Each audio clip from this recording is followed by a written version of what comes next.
إن الحمد لله نحمده ونستعينه ونستغفره ونعوذ بالله من شرور أنفسنا ومن سيئات أعمالنا من يهده الله فلا مضل له ومن يضلل فلا هادي له وأشهد أن لا إله إلا الله وحده لا شريك له وأشهد أن محمدا عبده ورسوله أما بعد. Louange à Allah, le maître des circonstances, un loup pour tout ce qui nous accorde comme bien, comme grâce. Et on lui demande de déverser ses grâces et bénédictions sur le prophète Mohammed sallallahu alayhi wa sallam, sa famille, ses compagnons et tous ceux qui les ont suivis jusqu'au jour de la rétribution.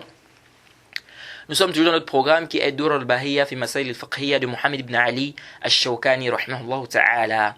Et nous sommes toujours dans le chapitre des transactions commerciales ou de la vente. Jade, plus précisément sur les conditions de la vente. On a déjà vu la première condition. Alors la deuxième condition de la vente, c'est le fait d'être propriétaire. Être propriétaire. Ou bien être mandataire. Donc on t'a délégué, quelqu'un t'a dit vends-moi ceci. Donc soit tu es propriétaire, soit on t'a délégué. Donc tu n'as pas le droit de vendre ce que tu ne possèdes pas. Tu n'as pas le droit de vendre ce que tu ne possèdes pas. Car c'est venu dans les sunnahs, on a déjà vu ce hadith, le hadith d'Amr ibn Shu'ayb an Abihi an Jaddihi, le hadith authentique, où il dit que le prophète Mohammed sallallahu alayhi wa sallam naha an bay' ma laysa indak. Le prophète a interdit la vente de ce dont on ne possède pas. C'est-à-dire la vente d'une chose que l'on ne possède pas. Quelqu'un vient te voir, il te dit je veux cette voiture ou ce terrain. Tu dis ok, il n'y a pas de problème. Je te vends ça à 2 millions. Alors que ça ne t'appartient pas. Les savants disent quoi? Les savants disent soit tu es le propriétaire de la chose, soit tu délègues quelqu'un pour te vendre la marchandise. Celui qu'on appelle al-wakil, donc le mandataire. Ici c'est permis. Dans le cas échéant, c'est muharram, c'est interdit. Donc quand on fait de vendre une marchandise qui ne t'appartient pas, ça c'est quoi? C'est interdit. Et ici, intabihu, ça a deux situations. Le fait de vendre une marchandise qui ne t'appartient pas. Soit tu vends la marchandise pour le propriétaire, soit tu vends la marchandise pour toi. Exemple. Tu vends la voiture de Mohammed à 2 millions. Quelqu'un veut la voiture de Mohammed. Il dit je veux cette voiture-là. Tu dis il n'y a pas de problème, je te vends ça 2 millions. Mais toi, tu as l'intention d'aller acheter la voiture-là chez Mohammed. Mais à combien? À 1 million. Donc tu arrives chez Mohammed, tu dis vraiment Mohammed, vends-moi la voiture-là, vraiment, j'ai 1 million. Il dit non, je ne peux pas te vendre ça à 1 million, ajoute. Non, vraiment, 1 million, c'est bon. Ok, il n'y a pas de problème, je te vends. Il te vend ça à 1 million. Toi, tu as déjà vendu la voiture-là à 2 millions. Alors que la voiture ne t'appartenait pas encore, tu n'avais pas encore acheté la voiture. Donc tu vas acheter ça à 1 million, les autres 1 million, tu mets ça dans ta poche. Ici, là, c'est muharram, c'est interdit bittifaq l'ulama. C'est interdit par consensus des savants. Car ici, tu as vendu une marchandise précise qui ne t'appartenait pas. Et tu as fait quoi ici? Tu as vendu ça pour toi. Le bénéfice, c'était pas ici pour le propriétaire. Donc ça, c'est muharram. Car déjà ici, tu as vendu quelque chose qui ne t'appartenait pas et le prophète a interdit cela. Et deuxièmement, tu as pris un bénéfice dans une chose dont tu n'es pas garant. Et ça aussi, le prophète a interdit cela et on a déjà expliqué ça. Maintenant, ici, il faut faire la différence. Il faut faire la différence entre ce qu'on appelle bay' mawsouf fi zimma et bay' muayyan. Ça veut dire quoi? Il faut faire la différence entre vendre une marchandise précise et vendre une marchandise qu'on dit mawsouf fi zimma. Ça veut dire quoi une marchandise précise, une marchandise mawsouf fi zimma? Une marchandise précise, par exemple, tu vends les chaussures de Mohammed qui sont devant sa porte. Ou bien tu vends la voiture de Mohammed, elle est là. La voiture, elle a par exemple une voiture noire. Tu dis je te vends la voiture noire là. C'est-à-dire, ça c'est une marchandise qui est précise. Ici là c'est interdit comme on a dit. Maintenant mawsouf fi zimma, ça veut dire quoi? Mawsouf fi zimma, ça veut dire que c'est pas une marchandise précise. C'est-à-dire n'importe quelle marchandise, l'essentiel qu'elle réunisse les conditions ou bien la description donnée par l'acheteur. Ça veut dire quoi ça? Quelqu'un te dit je veux des chaussures. Bien, je veux une paire de chaussures. Tu n'as pas la paire de chaussures avec toi. Tu dis je veux une paire de chaussures de telle taille, telle couleur, comme ça, comme ça, comme ça. Il donne la description. Tu dis il n'y a pas de problème, je te vends ça. c'est combien? Tu dis c'est tant. Mais tu n'as pas encore ça.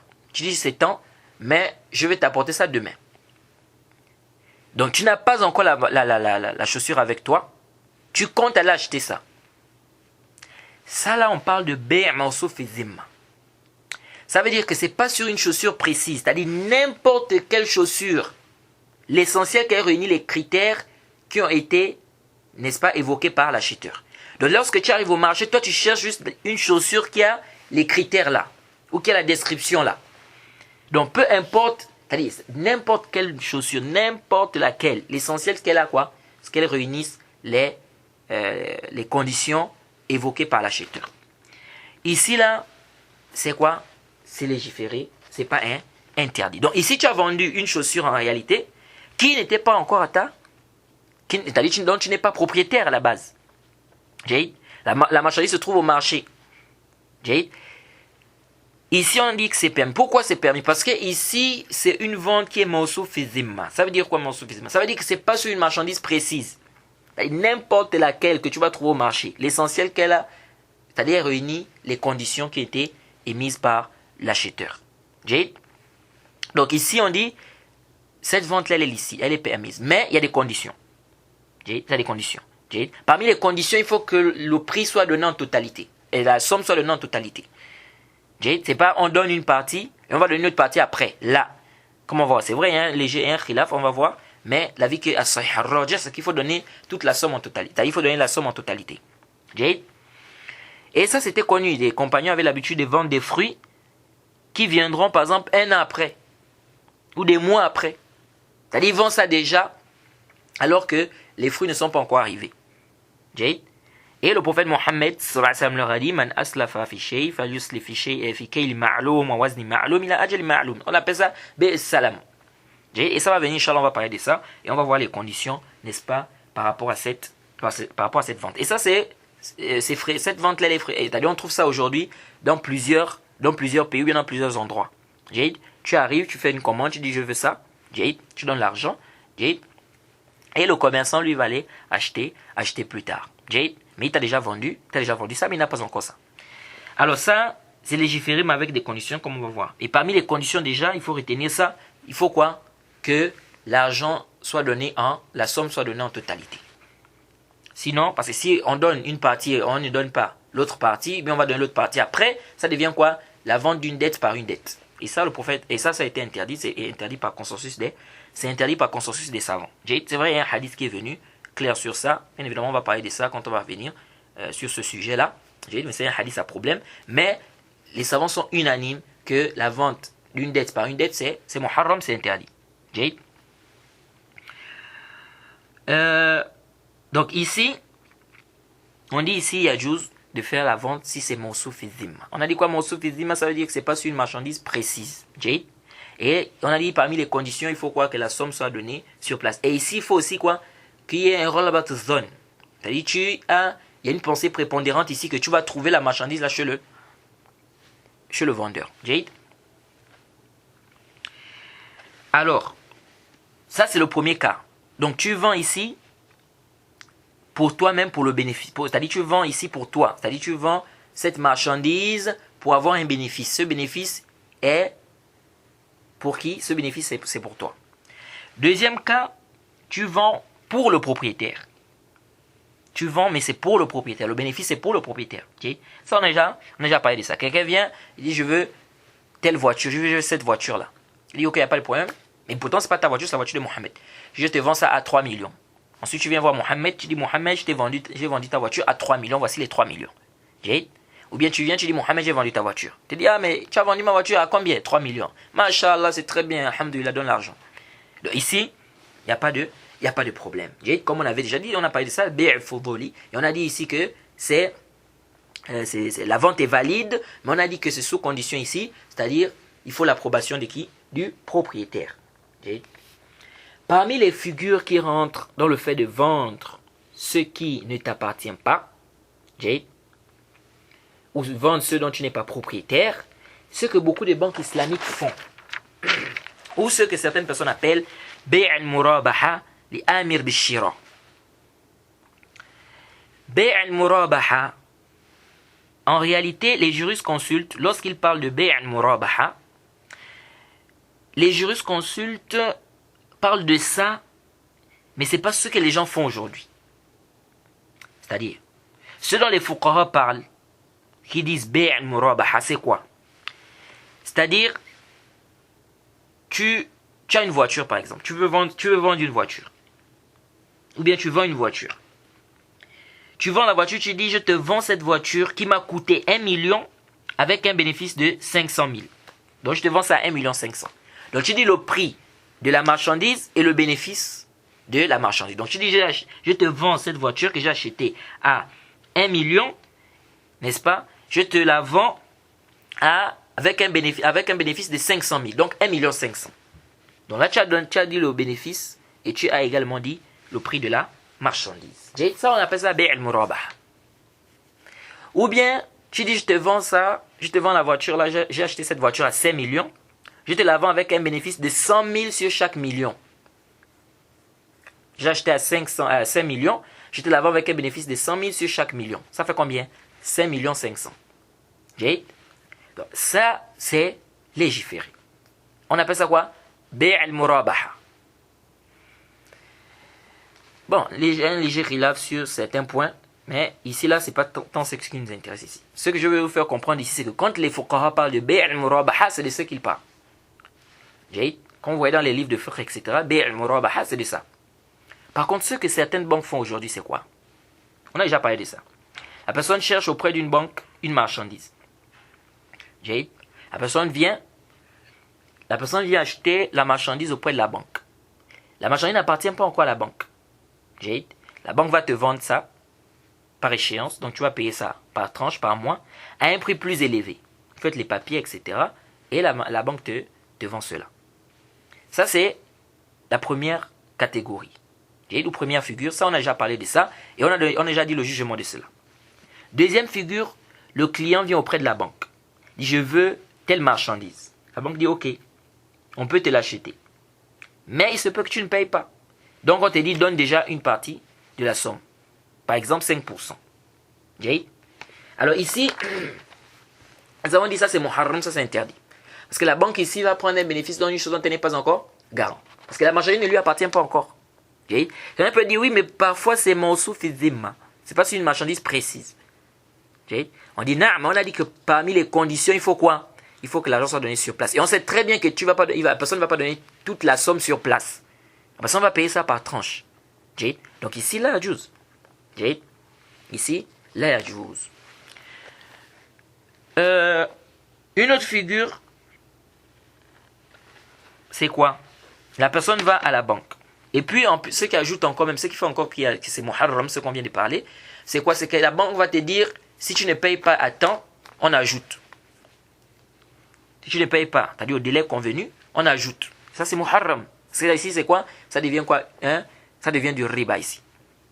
Parce que c'est une dette ici. Maintenant, ils ajoutent à cause du temps ici. Donc, ça, c'est muharram la yajouz. Une autre figure, bien un autre cas ici.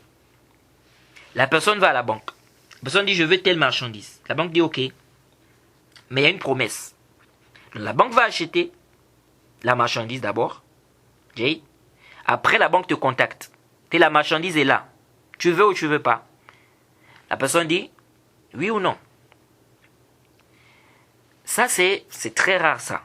Parce que le plus souvent, les banques, bien la banque, quand elle te vend la marchandise, elle te vend ça avant d'aller l'acheter. Avant d'avoir récupéré la marchandise. Pourquoi? Parce que les banques se disent que si elle achète la marchandise et que finalement tu n'achètes pas, qu'elle fait quoi avec cette marchandise? Elle va perdre. C'est-à-dire, elle va acheter la marchandise, maintenant après tu y renonces, tu dis tu ne veux pas, tu n'achètes pas. Donc c'est pourquoi, souvent les banques font quoi? Elles te vendent déjà la marchandise avant d'avoir acheté ou avant d'avoir récupéré. Mais on dit là, on dit non. On dit à ces banques-là, l'islam, quand l'islam interdit quelque chose, l'islam montre ce qu'on doit faire, ou ce qui est licite. On dit à ces banques-là de faire ce qu'on appelle le khiyar. Ça c'est permis. Le choix, ça veut dire quoi? Les deux contractants ont le droit de faire ce qu'on appelle le khiyar. Par exemple, le vendeur va venir voir, ou l'acheteur par exemple, il achète, il s'arrange avec le vendeur. Il dit, j'ai le khiyar, j'ai le choix. Je prends la marchandise, mais j'observe la marchandise pendant 3 jours, ou pendant 4 jours, ou pendant 2 jours. Si je vois que c'est bon, khalas, la vente est conclue. Dans le cas échéant, je viens rendre la marchandise. Ou bien la personne dit, j'ai 3 jours pour réfléchir. Je vois la marchandise, si je vois que ça me plaît vraiment, etc., la vente est conclue. Dans le cas échéant, je viens rendre la marchandise. Ça, c'est permis. Ou le vendeur, il dit, tu as la marchandise, mais tu as 3 jours. Si tu changes d'avis, si tu vois que vraiment tu ne veux plus, etc., tu viens rendre la marchandise, je te rends ton argent. Donc tu as 3 jours pour voir si tu es vraiment d'accord ou si tu veux vraiment prendre la marchandise. Ça, c'est khiyar, c'est permis, ça va venir, Inch'Allah, on va parler de ça en détail.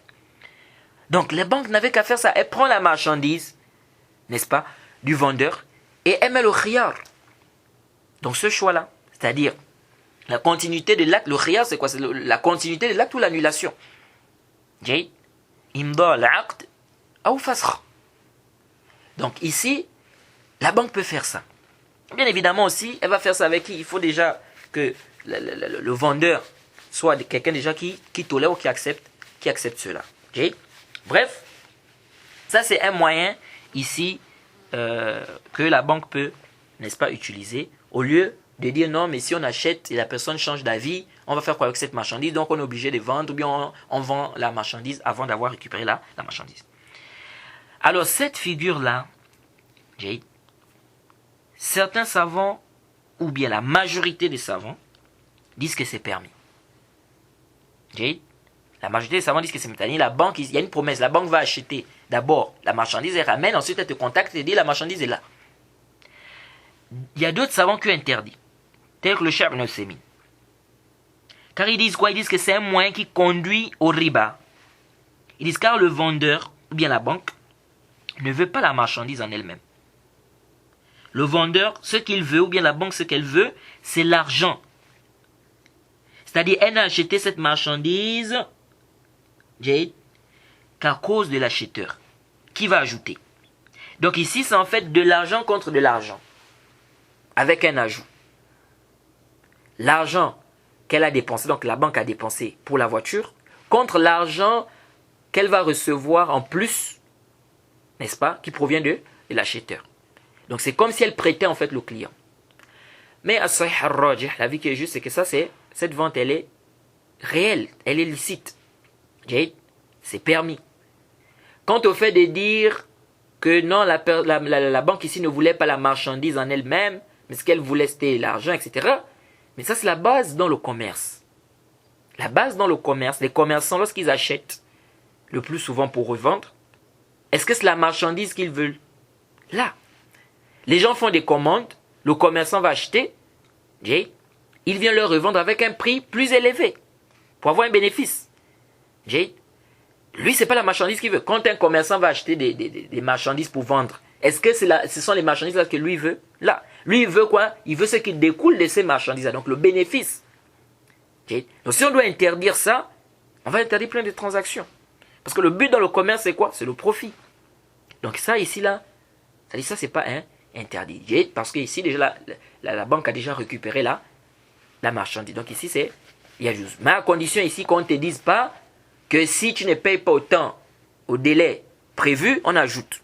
Si il y a ça dans le contrat, ça c'est muharram la yajouz. Ça c'est interdit. Et ici aussi, je profite à rappeler, intabiru. Certaines banques vont dire, on a déjà récupéré la marchandise. On a acheté, on a récupéré la marchandise. Mais c'est où? Oh non, c'est en Italie, c'est en France, on l'a déjà récupéré. Intabiru.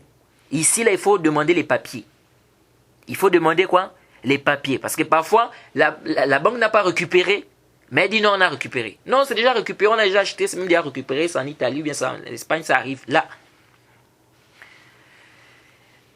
Troisième cas ici, ou bien un autre cas, c'est que l'acheteur ne veut pas la marchandise. Lui, il veut l'argent. Par exemple, quelqu'un est en train de construire sa maison. Il a commencé à construire la maison, l'argent est fini. Il a besoin d'argent. Maintenant, il va à la banque. Il dit, je veux 2 voitures. Donc, il achète 2 voitures à la banque. Qui va payer par échéance, donc par mois, en coupure. Parce qu'il n'a pas l'argent, il n'a pas assez d'argent sur lui. Donc, il prend 2 voitures à la banque. qu'il va acheter par échéance par mois. Jade. Mais lui, en fait, c'est pas la voiture qu'il veut. Lui, ce qu'il veut, c'est l'argent. Mais il sait que s'il va à la banque, s'il fait un prêt, s'il demande de l'argent, s'il demande de la liquidité, ici, c'est-à-dire, il va payer, il va rembourser avec intérêt. Et ça, c'est muharram, c'est interdit. Là, il y a juz. Donc ici, qu'est-ce qu'il fait? Au lieu de faire ça, il dit non. Donc je vais prendre une marchandise là-bas, à la banque. La banque va me vendre une marchandise que je vais payer par mois. Dès que je récupère la marchandise, je m'avais vendre ça pour avoir l'argent en liquidité pour terminer de construire ma maison. Jade, quel est le jugement, n'est-ce pas, de cette vente? La majorité des savants disent c'est permis. Ils disent car c'est une vente, Jade, qui est réelle ici, et il n'y a aucun problème, il n'y a rien qui interdit cela. Jade, mais comme on a dit, la banque a déjà acheté la marchandise. Dans le cas échéant, là. Alors, d'autres savants, tels qu'Ibn Qayyim, Cheikh al-Islam Ibn Taymiyyah, ils disent que c'est interdit. Cheikh Ibn Taymiyyah aussi dit que c'est interdit. Sauf que le Cheikh Ibn Taymiyyah dit que c'est permis, mais avec des conditions. Parmi les conditions, il dit, il faut déjà que tu sois vraiment dans le besoin.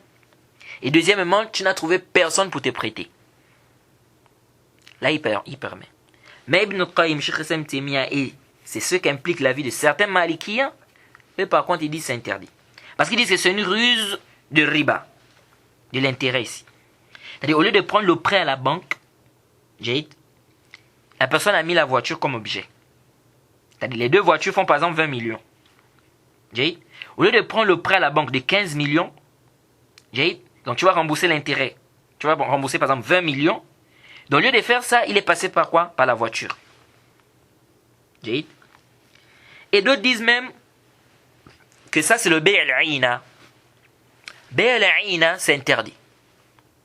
Okay. Et le hadith qui est venu dans ça, c'est un hadith authentique, contrairement à ceux qui disent non, c'est da'if, c'est un hadith qui est sahih.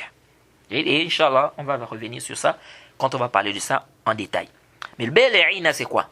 Bay' al-aïna, tu vends une voiture. Tu dis par exemple, je vends la voiture là, c'est pas forcément la voiture, hein, c'est juste un exemple qu'on prend. Ça peut être n'importe quel objet. Il y a de la valeur. Mais ici, on prend des exemples avec les voitures parce que c'est simple et puis ça nous fait facilement comprendre. Okay. Tu as une voiture, tu dis je vends cette voiture à 5 millions. Tu vends ça à une personne à 5 millions. Mais tu vends ça, la personne ne paye pas cash. La personne paye par échéance, donc par mois, par tranche. Et 5 millions, par exemple, chaque mois tu vas me donner tant. 100 000 ou 200 000 ou 300 000. Jusqu'à ce que tu termines les 5 millions. Puis tu reviens acheter. Donc dès que la personne a acheté, tu reviens acheter la même voiture là, mais un prix bas. Par exemple à 3 millions. Ça là, on appelle ça l'a'ina, c'est muharram, c'est interdit, là yajouz. Je reprends. Tu as vendu la marchandise. Tu dis je te vends ça à 5 millions. Mais tu ne payes pas tout de suite. Tu payes ça par tranche.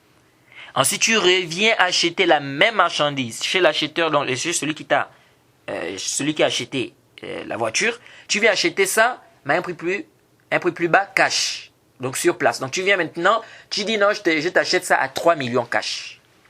Ça c'est muharram la yajouz. Et les savants disent quoi? Ils disent ici, qu'est-ce qui s'est passé? Ici là, il y a du riba. Parce qu'en réalité, c'est quoi? Tu as fait un prêt comment on appelle? Tu as fait un prêt de 3 millions pour récupérer 5 millions. Comment ça? C'est parce que ici, en réalité, toi, tu t'es servi de la voiture ici. Pour avoir quoi?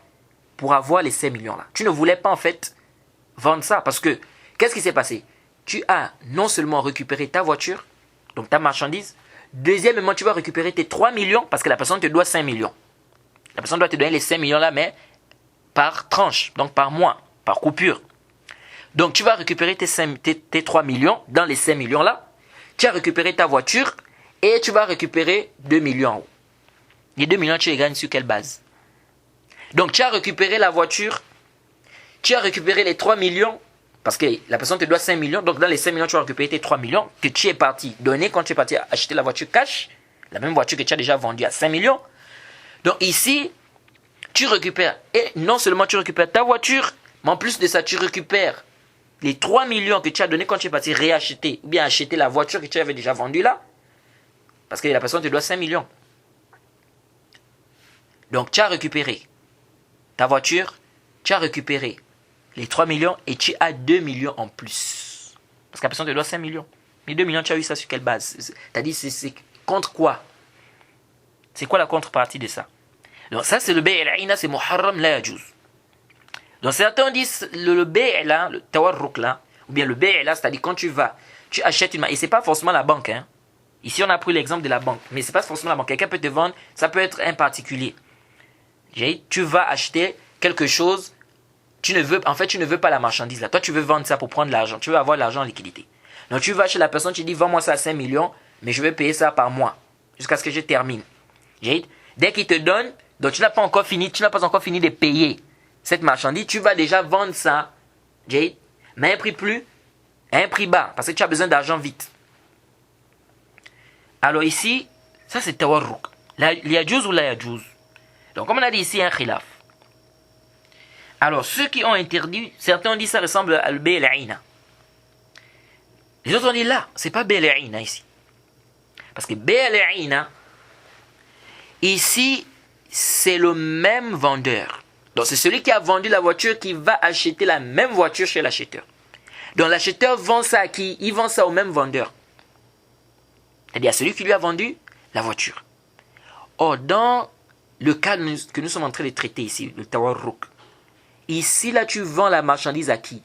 À celui qui t'a vendu ou bien à quelqu'un d'autre? À quelqu'un d'autre. Là c'est différent. Maintenant si toi tu prends la voiture, les deux voitures là par exemple, comme on a pris l'exemple qu'on a eu, on a à prendre là. Tu prends les deux voitures là, tu revends ça à la banque, là c'est bay'ina, c'est muharram la yajouz.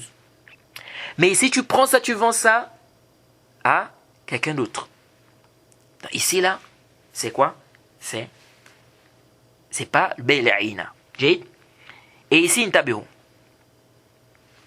Le Cheikh Ibn Uthaymin quand il a permis, j'ai oublié de mentionner ça. Il a dit quoi? Il a dit aussi parmi les conditions aussi, il faut déjà avoir récupéré la marchandise. Allez, tu ne vas pas ici venir faire l'achat, tu n'as pas encore récupéré, mais tu vas déjà vendre ça à quelqu'un. Là, il faut récupérer d'abord la marchandise. Donc nous disons à Sahih al-Raj, l'avis qui est juste le plus avant, c'est que cette vente-là, elle est licite. C'est permis. Tawarruk, c'est permis. Pourquoi? Le fait de dire que ici, la personne ne voulait pas en fait la marchandise. Ce que la personne veut, c'est l'argent. On dit non. Ça, c'est ce qui est voulu. Toute personne qui fait du commerce, qui achète pour revendre, ce que la personne veut ici, ce n'est pas la marchandise en elle-même. La personne veut le profit de cette marchandise.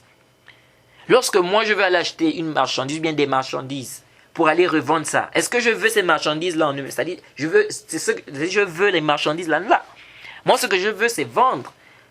Ce que je veux, c'est vendre ces marchandises-là. Donc, ce n'est pas la marchandise que je veux en elle-même.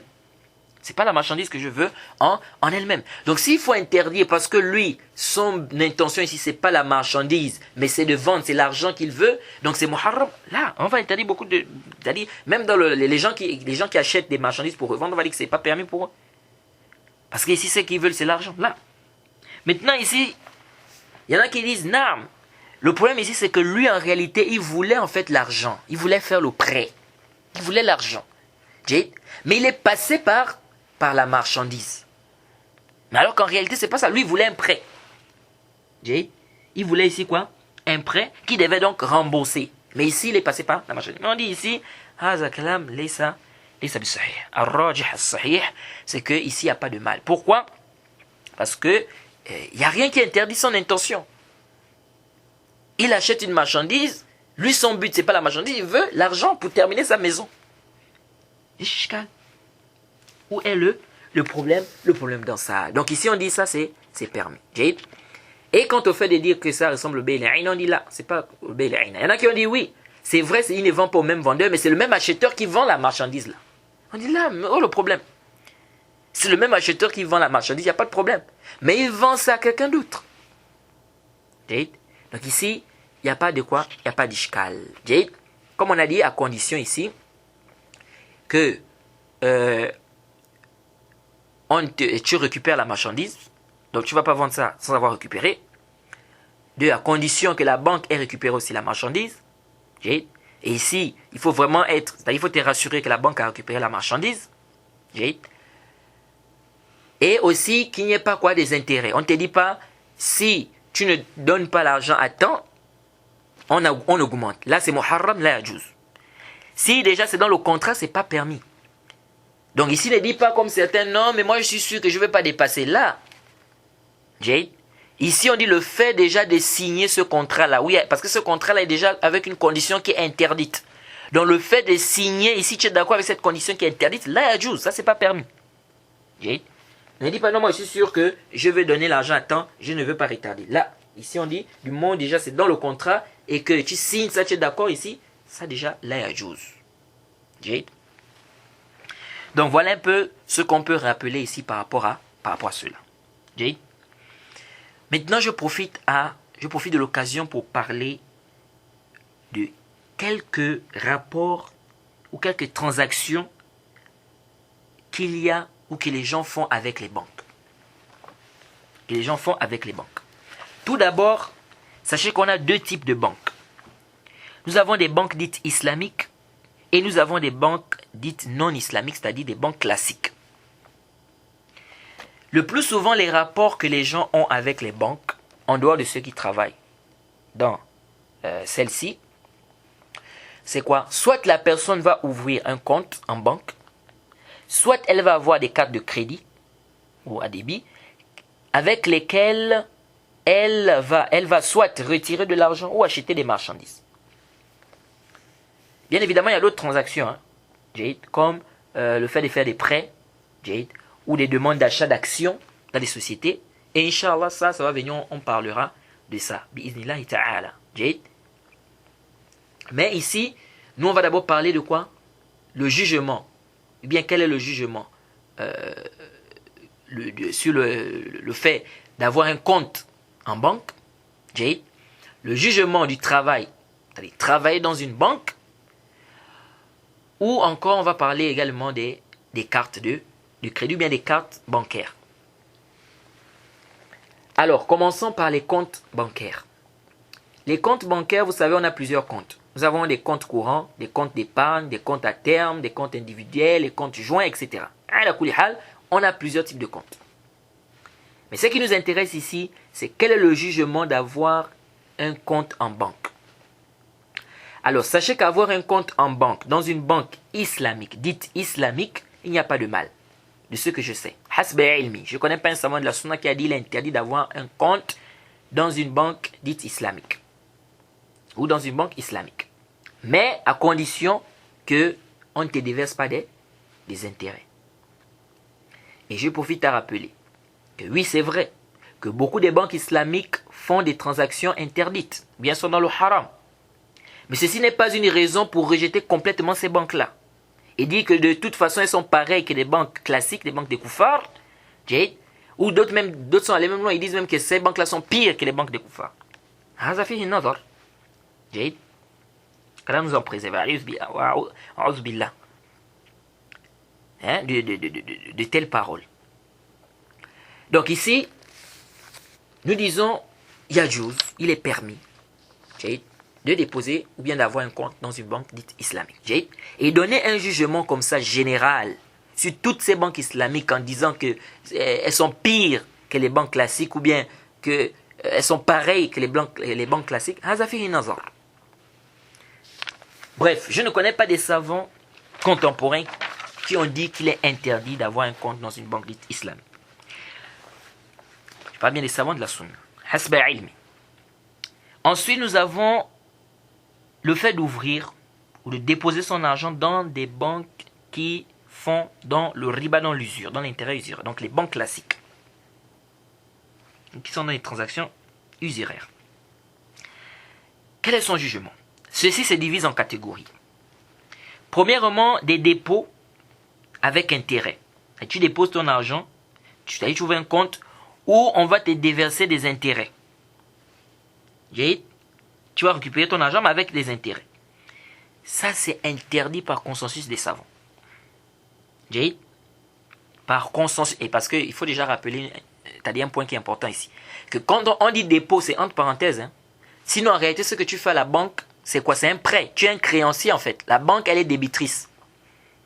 C'est-à-dire, toi ici, en réalité, tu prêtes la banque. Et tu prêtes à la banque. Jade, tu prêtes ici à la banque. Parce que les gens pensent que quand ils vont déposer de l'argent en banque, la banque va prendre ça et mettre ça dans un coffre fort et ça à côté. Là, la banque utilise ça pour faire ces transactions. N'est-ce pas? Pour prêter des gens, etc. Pour rembourser avec des intérêts. Donc ici, là, tu es quoi? Tu es un créancier ici. La banque est débitrice. Donc tu prêtes en fait la banque. Donc, le fait de déposer ou d'ouvrir ce compte-là, tu mets ton argent là-bas. Et après, tu vas récupérer avec intérêt.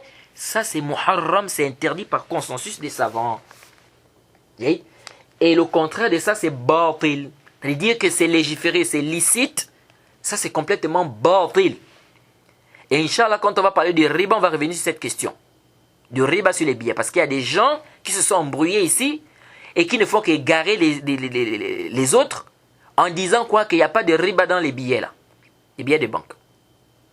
Il n'y a pas de riba là-bas. Et donc, ils ont dit que c'est légiféré.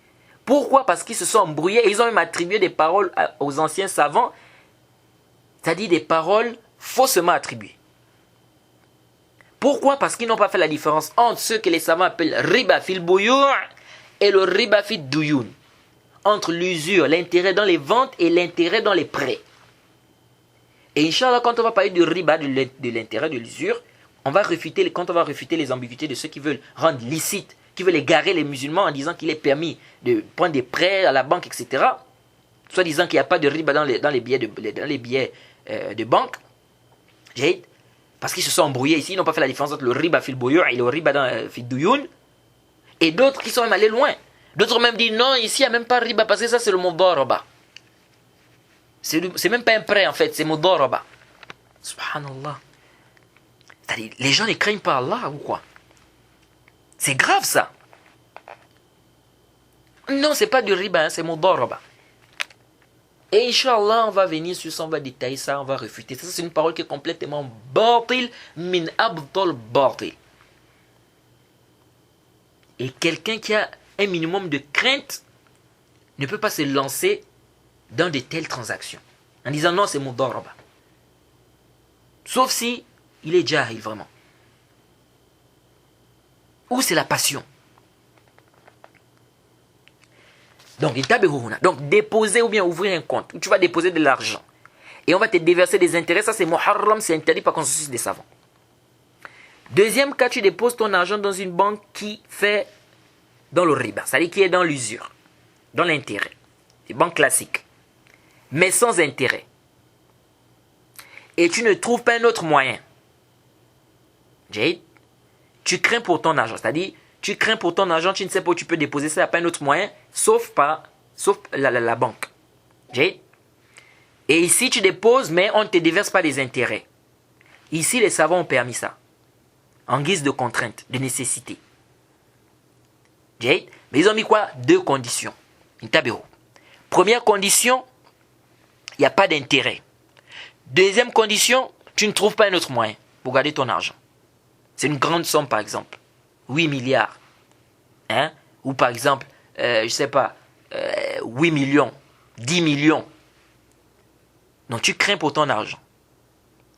Et donc tu ne trouves pas un moyen pour garder ça. Si ce n'est par la banque. Et il n'y a pas d'intérêt. Ici, les savants ont dit, Yadjouz, c'est permis. Troisième cas. Déposer ton argent dans une banque classique, donc qui est dans le riba, qui est dans l'intérêt. Sans intérêt, il n'y a pas d'intérêt, mais tu as un autre moyen. Exemple, tu as une banque islamique ici, et tu as une banque classique là. Donc tu as le choix. Tu peux déposer dans la banque islamique, tu peux déposer dans la banque classique. Est-ce que tu as le droit ici d'aller mettre ton argent dans la banque classique et laisser la banque islamique? Donc la banque classique qui est dans le riba, qui est dans c'est-à-dire la base même, c'est le riba. Jade. Tu as le droit d'aller déposer là-bas, ou bien tu n'as pas le droit. Ici, les savants divergent. Il y a trois paroles des savants. Premier avis, c'est permis. C'est interdit. C'est pas permis.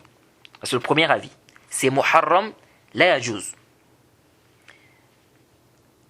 Pourquoi ils disent ça, ces savants-là? Car en faisant ça, c'est une manière de les aider dans leur riba, dans leur intérêt. Même si tu ne prends pas des intérêts, oui, tu ne vas pas prendre des intérêts, mais l'argent que tu déposes là, la banque utilise ça pour le riba.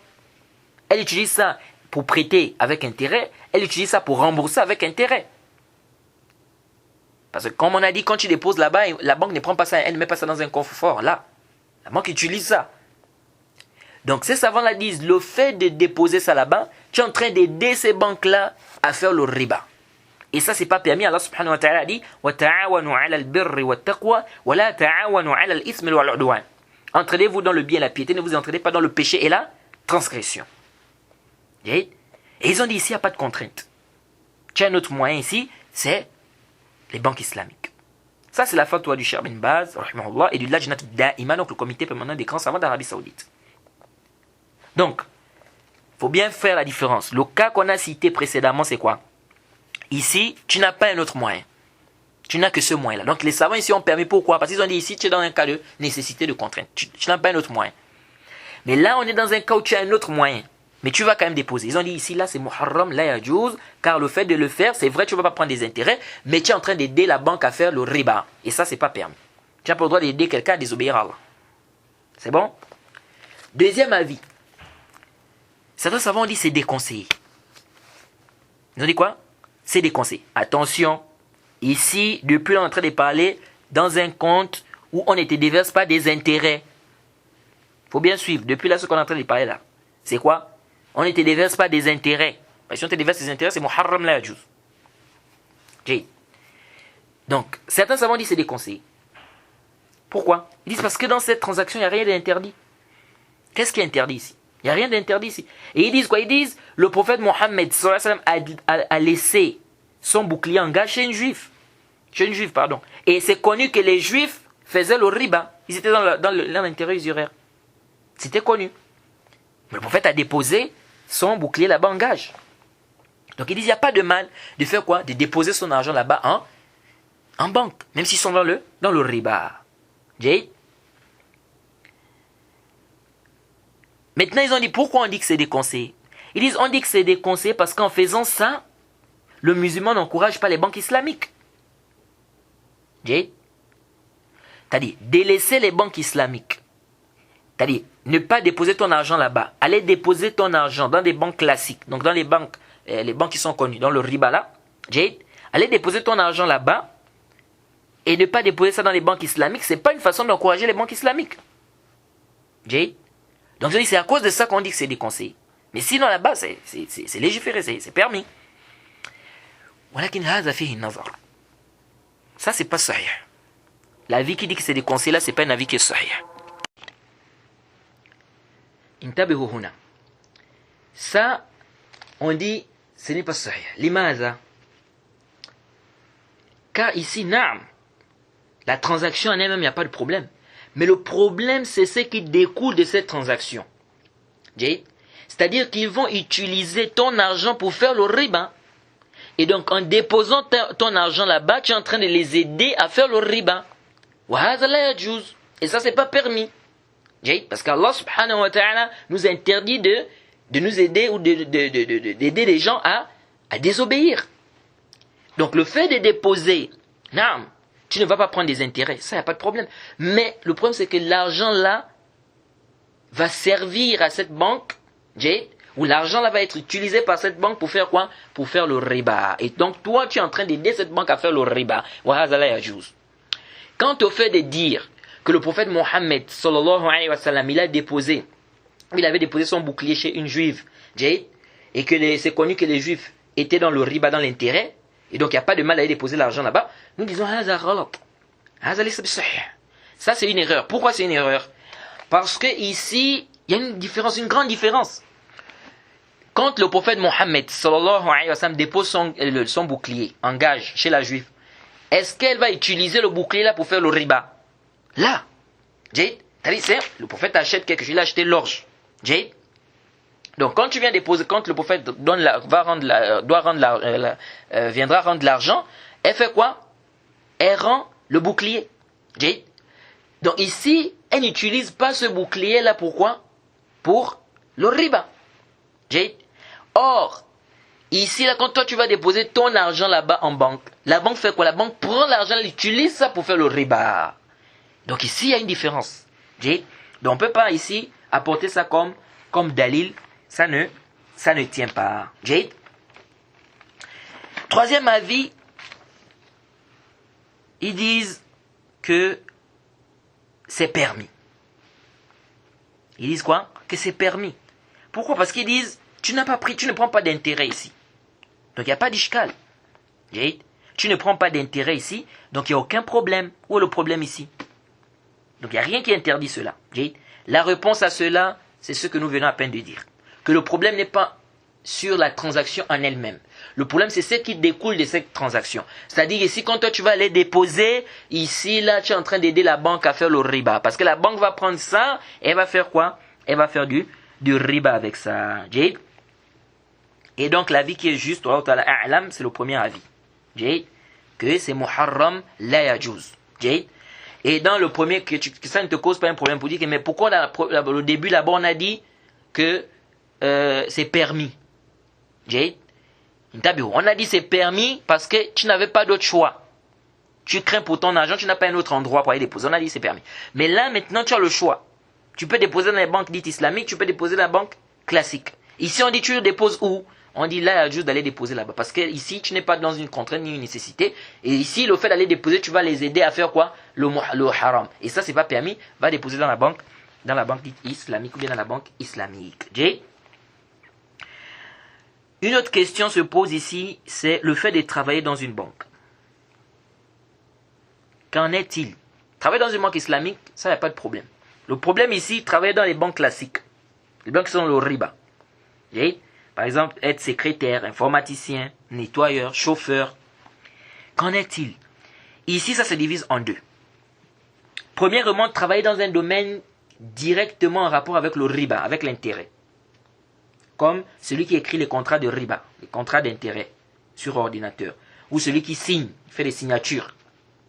Ça, c'est muharram bittifaq l'ulama. Ça, c'est interdit par consensus des savants. C'est-à-dire tu travailles dans un domaine qui est en rapport directement avec le riba. Comme on a dit ici. Exemple ici, c'est toi qui signes, c'est toi qui fais les signatures. Ou c'est toi qui fais les contrats de riba. Ça c'est clair, c'est muharram la yajuz. Et ça fait partie des grands péchés. Et celui qui fait ça mérite la malédiction.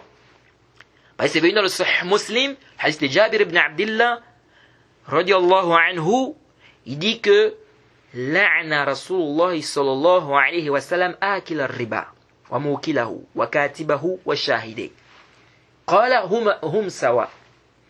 Jabir ibn Abdillah radiallahu anhu, il nous dit que le prophète a maudit celui qui mange le riba, donc celui qui prend l'argent du riba, celui qui donne, et donc celui qui donne un plus là. Parce qu'il y en a qui parfois ils disent non, c'est pas moi qui prends, je donne. Oui, mais tu es dans le tahrim, tu es dans l'interdiction, tu es même dans la malédiction.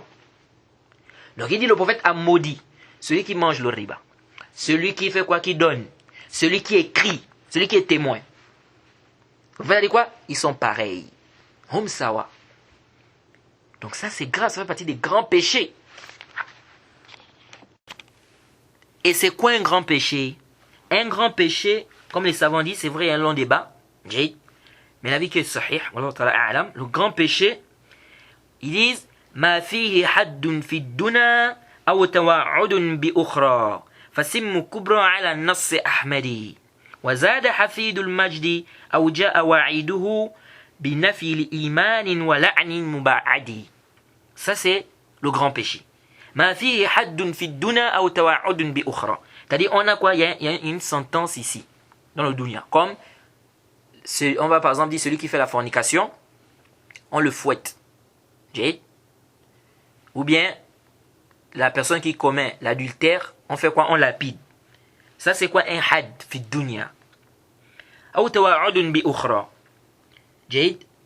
Ou il y a quoi? Il y a une menace ici dans l'au-delà. Par exemple la colère d'Allah, Allah subhanahu wa ta'ala ne va pas le regarder, il aura un châtiment douloureux. Ça montre quoi? Que c'est un grand péché. فسم كبر على النص أحمدي وزاد حفيد المجد أو جاء وعيده بالنفي للإيمان جيد ولعن مبعد. Ou bien dans le texte on a infirmé la foi de la personne. On dit par exemple celui qui fait ça ne croit pas. جيد comme le prophète Mohammed sallallahu alayhi wa sallam par exemple dit Wallahi la yu'min, Wallahi la yu'min, Wallahi la yu'min. Il a dit par Allah il ne croit pas, par Allah il ne croit pas, par Allah il ne croit pas. Celui dont son voisin n'est pas à l'abri de son mal. جيد ça montre quoi? Ici on a infirmé la foi. Ou bien il y a la malédiction. Ou bien il y a quoi? Ou bien il y a ce qu'on appelle, il y a la malédiction. Donc ça là, quand on voit ces signes là, quand on voit ces choses là, ça nous montre ici quoi? Que l'acte là c'est un grand péché. Et ici là, on voit bien qu'il y a quoi? Il y a la malédiction. Le prophète a maudit. Donc ça c'est un travail que la personne doit délaisser. Ça fait partie des grands péchés. Et l'argent que la personne gagne ici, c'est de l'argent qui est haram. Il est obligatoire pour cette personne de se repentir. Et celui qui est éprouvé par ça, qui se repente, qui délaisse ce travail. S'il laisse ça pour Allah, Allah va lui donner meilleur. Man taraka shay'an lillahi a'wadahu Allahu khayran minhu. Comme c'est venu dans le hadith, c'est fait par le Cheikh Al-Albani. Celui qui délaisse une chose pour Allah, Allah va lui donner meilleur. Donc il faut faire le tawbah. Ça c'est un travail c'est grave. C'est grave ça. Il faut délaisser ça. Et vraiment celui qui est éprouvé dans ça, nous demandons qu'Allah lui facilite, qu'il délaisse ce travail. Qu'Allah lui facilite, il délaisse ce travail. Et qu'il lui donne mieux que ça. Deuxième cas, c'est de travailler dans un domaine dont tu travailles dans la banque classique là où il y a le riba, mais dans un domaine qui n'est pas directement en rapport avec le riba. Qui n'est pas directement en rapport avec le riba, donc l'intérêt. Comme quoi, tu es par exemple un nettoyeur, ou bien un chauffeur, ou bien un gardien. Ici, les savants ont divergé. Certains ont dit c'est permis. C'est permis dans les travaux qui n'ont pas d'impact dans le riba, c'est-à-dire qui sont loin du riba. La banque est là avec ou sans lui. Ils ont dit c'est permis. Deuxième avis, c'est interdit. Et ça c'est l'avis du Cheikh Ibn Baz, rahimahullah, du Lajnatu Da'ima, du comité permanent des grands savants d'Arabie Saoudite. Ils ont dit quoi? Ils ont dit le fait de travailler là-bas, tu es en train de les aider toujours dans leur riba. Par exemple, on t'appelle pour arranger l'électricité. Toi, tu viens arranger. Tu es en train de les aider.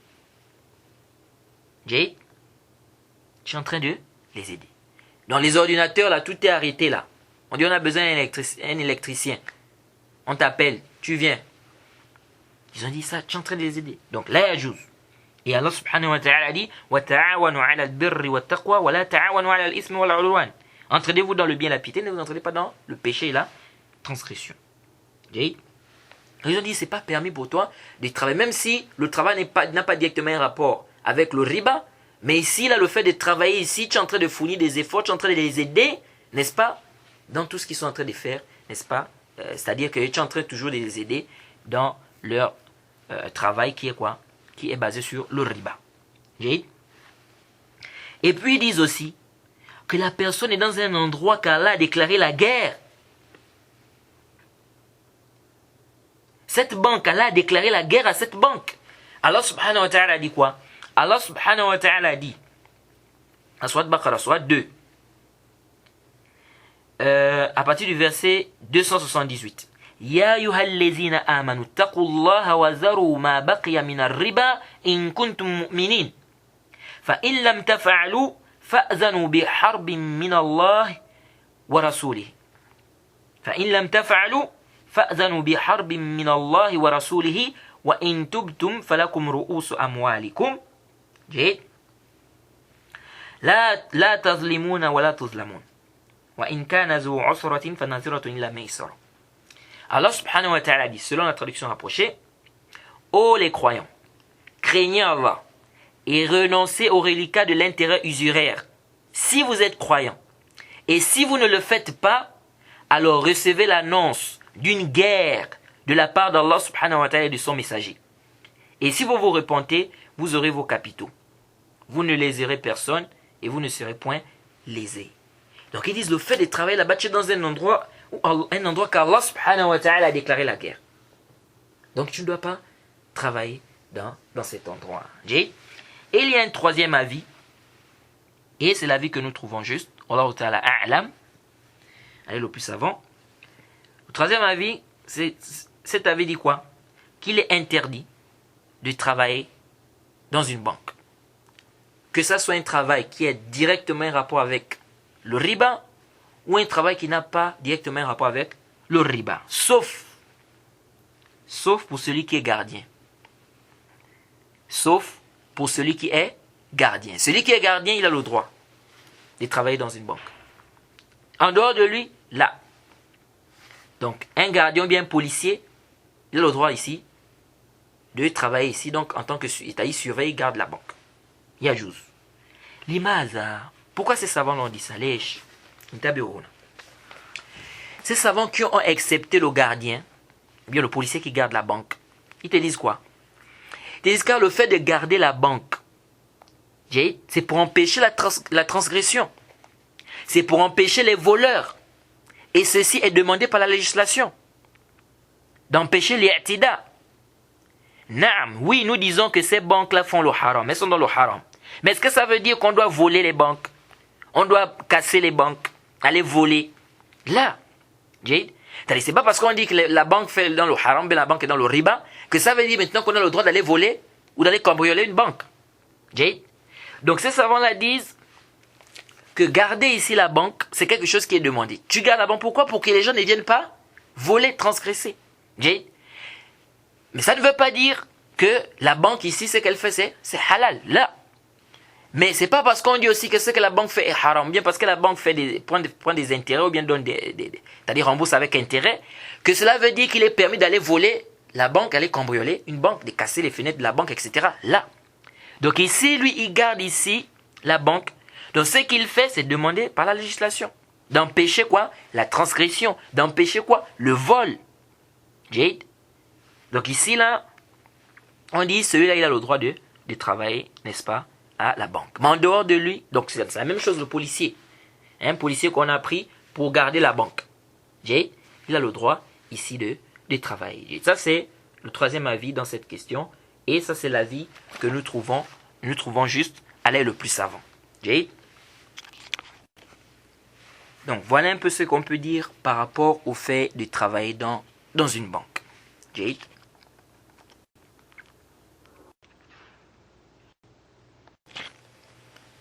Le deuxième point qui est important pour nous ici de connaître par rapport aux banques, les cartes bancaires. Les cartes bancaires. Comme vous le savez, il y a beaucoup de types de cartes. Vous avez les cartes, ça dépend, il y a les cartes, il y a Mastercard, il y a les cartes Visa, il y a American Express, etc. Il y a plusieurs types de cartes. Mais nous, ce qui nous intéresse ici, c'est de diviser ces cartes-là en fonction du jugement, n'est-ce pas, islamique. Par rapport au hukm shara'i. Alors, ces cartes-là, généralement, on les divise en deux. Nous avons les bitaqat khasm al-fawri et nous avons les bitaqat al-i'timan. Inch'Allah, on va revenir sur les bitaqat al-i'timan tout à l'heure, Inch'Allah. Nous avons des cartes qu'on dit bitaqat khasm al-fawri et les cartes à débit immédiat ou à autorisation systématique. Ensuite, on a des cartes de crédit. Les bitaqat al-i'timan. On peut aussi dire cartes à débit différé. Alors, commençons par la première catégorie des cartes. Donc des cartes khasm al-fawri, c'est-à-dire à débit immédiat ou autorisation systématique. Et ces cartes-là, vous trouvez vous trouvez les Mastercard, vous trouvez les cartes Visa aussi. Alors, ces cartes-là, lorsque tu as cette carte, il te faut quoi? Il faut que tu aies déjà un compte et il faut que tu aies forcément quelque chose dans le compte. Tu dois avoir de l'argent dans le compte et tu utilises ton argent. C'est-à-dire quand tu utilises cette carte, c'est ton argent que tu utilises. Donc ici, là, qu'est-ce qui se passe? Ici, tu es en fait le créancier. la banque est débitrice. C'est-à-dire que ici, tu prêtes à la banque. Tu prêtes à la banque. Alors, ce genre de carte, quel est son jugement? À la base, ces cartes-là n'ont pas de problème. Ces cartes-là n'ont pas de problème. Pourquoi?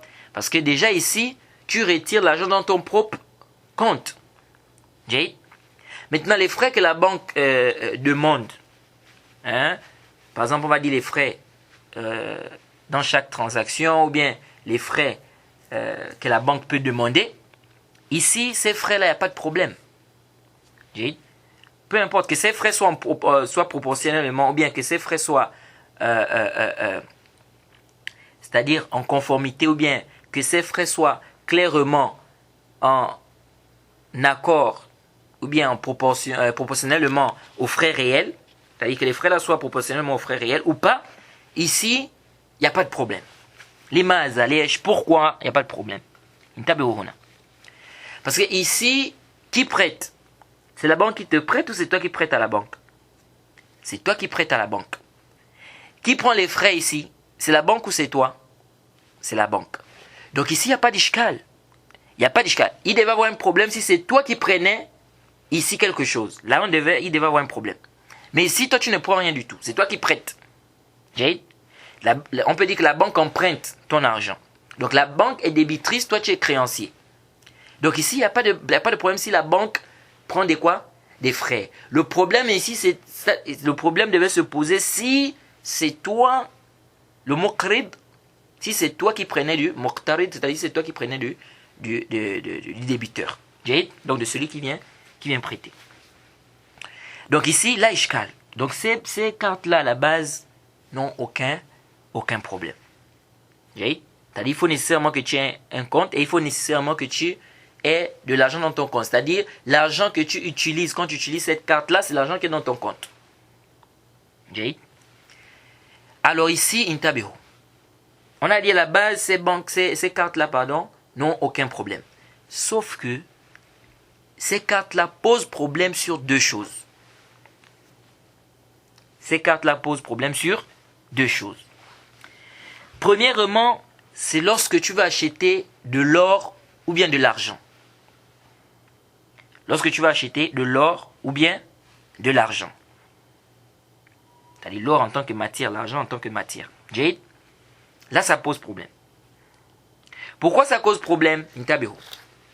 Car le prophète Mohammed sallallahu alayhi wa sallam, dans le hadith de Ubad ibn Samit, قال رسول الله صلى الله عليه وسلم, le hadith dans Sahih Muslim, on n'a pas parlé de ce hadith, et ça va venir quand on va parler du chapitre du riba.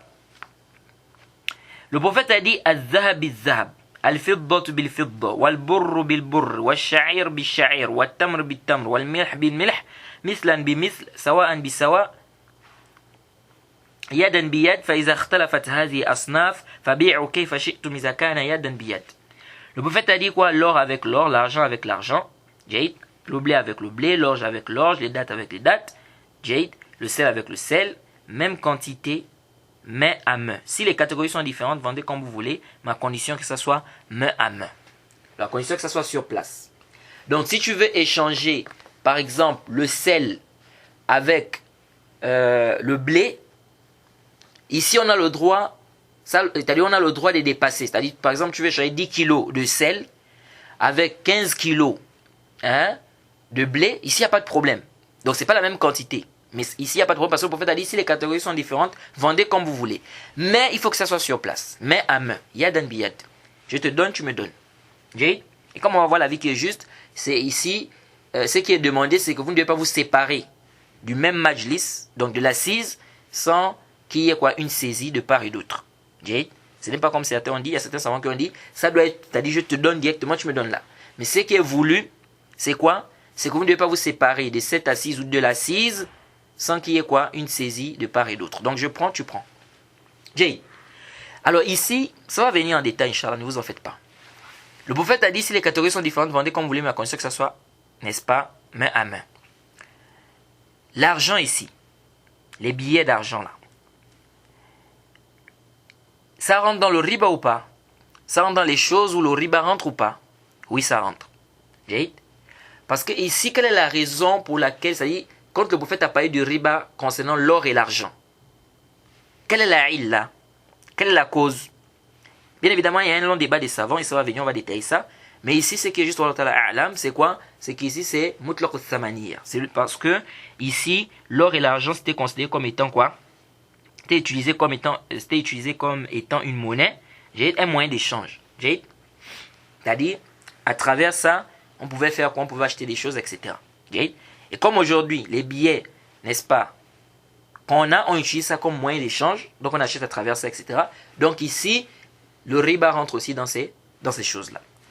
Bref, ne vous en faites pas, ça va venir en détail quand on va parler du riba. Donc ici, ça veut dire quoi? Si tu veux échanger, tu veux acheter de l'or en tant que matière, avec de l'argent, en billets, ici, c'est deux choses différentes. Les catégories sont différentes. Mais comme c'est la même illa, c'est la même cause, qui est quoi? Qu'on utilise ça, on utilise l'or en tant que matière, on utilise aussi les billets pour faire quoi? Pour faire des achats, pour acheter des choses. Comme c'est la même cause, donc ça veut dire quoi ici? Ça veut dire que ça doit être main à main. Donc sur place. On peut ajouter, n'est-ce pas? Les quantités peuvent être différentes, le prix peut être différent, etc. Mais il faut que ça soit sur place. Comme le prophète a dit. Donc, quand tu achètes l'or, ça veut dire que tu dois donner l'argent sur place. Tu ne dois pas dire, j'achète l'or, je vais donner l'argent après. Ou bien tu donnes l'argent et tu vas prendre l'or après. Là. Ça doit être sur place. Je donne l'argent, je prends l'or. Alors, lorsque tu vas avec cette carte, tu vas chez un commerçant.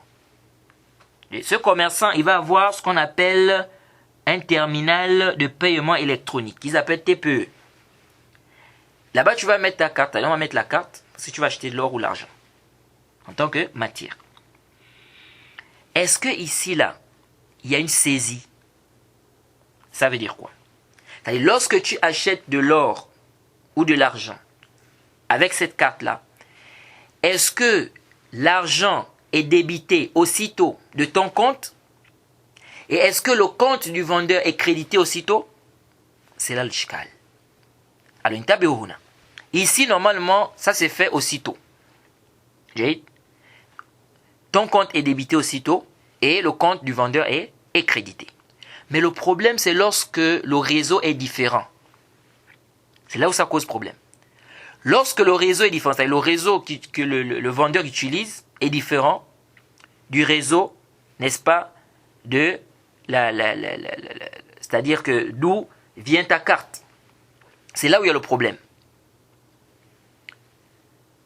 Ici, la transaction ne se fait pas aussitôt. La transaction ne se fait pas aussitôt. Lorsque le réseau que la banque là utilise n'est pas le même réseau que le vendeur ici utilise, ici la transaction ne se fait pas aussitôt. Ça va prendre un petit temps. Avant qu'on ait débité c'est-à-dire qu'avant qu'on ait débité ton compte pour créditer le compte de qui? Du vendeur. C'est-à-dire ici, quand tu vas faire l'achat, on va dire ici que il y aura un papier, etc., que tu as acheté ceci, attends, ça n'a pas de problème. Mais le problème, c'est le compte du vendeur. Est-ce qu'on fait le transfert, n'est-ce pas, de la somme directement au compte du vendeur? Ça ne se fait pas aussitôt. Le soir, quand le vendeur va faire ses comptes, etc., il va envoyer les factures, n'est-ce pas, à la banque. Et la banque va faire quoi? Elle va créditer maintenant son compte. Donc ça veut dire qu'il n'y a pas quoi? Il n'y a pas une saisie. Comment on appelle ça? La saisie n'est pas quoi? Elle n'est pas directe. C'est-à-dire ça prend du temps. Alors ici, là il y a juste. C'est pas permis. Ici, c'est pas permis. Donc, si la saisie est faite sur place, c'est-à-dire ton compte est débité aussitôt et le compte du vendeur est crédité, c'est-à-dire au même moment aussitôt, il n'y a pas de problème. Et le plus souvent, c'est lorsque le réseau est le même. Mais lorsque le réseau est différent, c'est là où ça cause problème. Alors, si le réseau est différent, le plus souvent, il y a quoi? Il y a un retard, ça retarde. Et donc là, c'est pas permis. Certaines personnes disent, l'Ajnatud Da'im, on leur a posé la question sur ça, Et ils ont dit que c'est permis. Là, le Lajnatu Da'ima, le comité permanent des grands savants d'Arabie Saoudite, on leur a posé la question sur un cas précis. Ils ont dit le transfert s'est fait sur place. Donc le compte du client est débité aussitôt et le compte du vendeur est crédité. Donc ça s'est fait sur place. Ils ont dit c'est permis.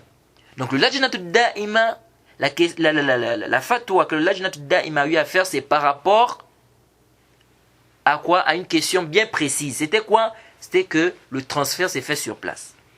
Mais lorsqu'il y a un retard, il y a un problème. Il y a certains disent, mais le vendeur est sûr que son compte va être crédité. Il est sûr de ça parce que ici c'est clair, la personne a acheté tout ça, la facture, tout ça. Donc ici il est sûr que son compte sera crédité. Ça c'est une erreur. Car ici, ce n'est pas la confiance. Le problème n'est pas la confiance. Le problème, c'est qu'il faut qu'il y ait une saisie sur place. Donc, il faut qu'il récupère l'argent sur place. Donc, qu'on transfère déjà dans son compte, tant. Le fait qu'il y ait une confiance, ça ne suffit pas. Ça ne suffit pas. Et même le fait qu'il y ait un taqid, qu'on inscrit, on dit voilà, ça ne suffit pas aussi. Le fait qu'on inscrive ça et puis on dit non, voilà, ça ne suffit pas. L'image, pourquoi? Quelqu'un maintenant, il vient. Il veut échanger du sel avec du blé. Il te donne le sel. Ou bien tu lui donnes le blé. Tu lui donnes le blé. Il te dit, je t'écris un papier, je te dois tant de kilos de sel, voilà. Yajouz? Là, Yajouz, c'est pas permis. Donc c'est pas parce qu'il a écrit sur le papier ici que c'est bon, il te doit tant. Là, il faut qu'il y ait quoi?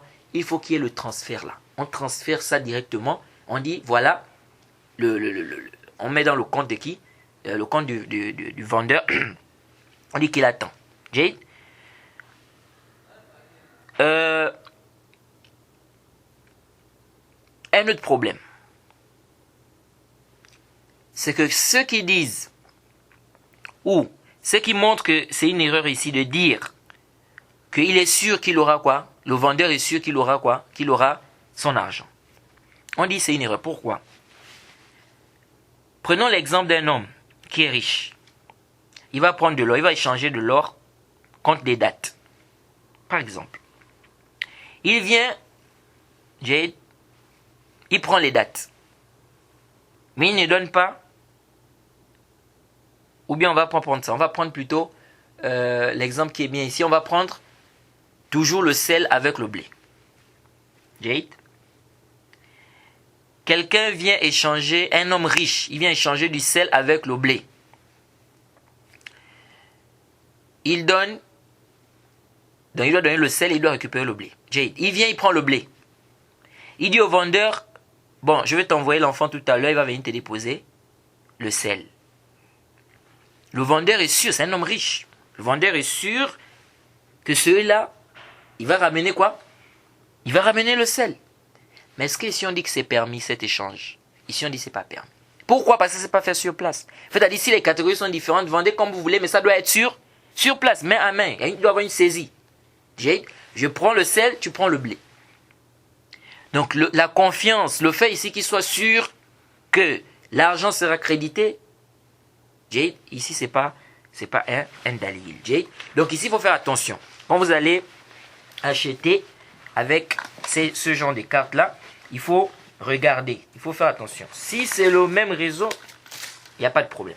Si le réseau est différent, ici il faut faire attention parce que le plus souvent, il y a quoi? Le plus souvent il y a un retard. Ça c'est le premier problème.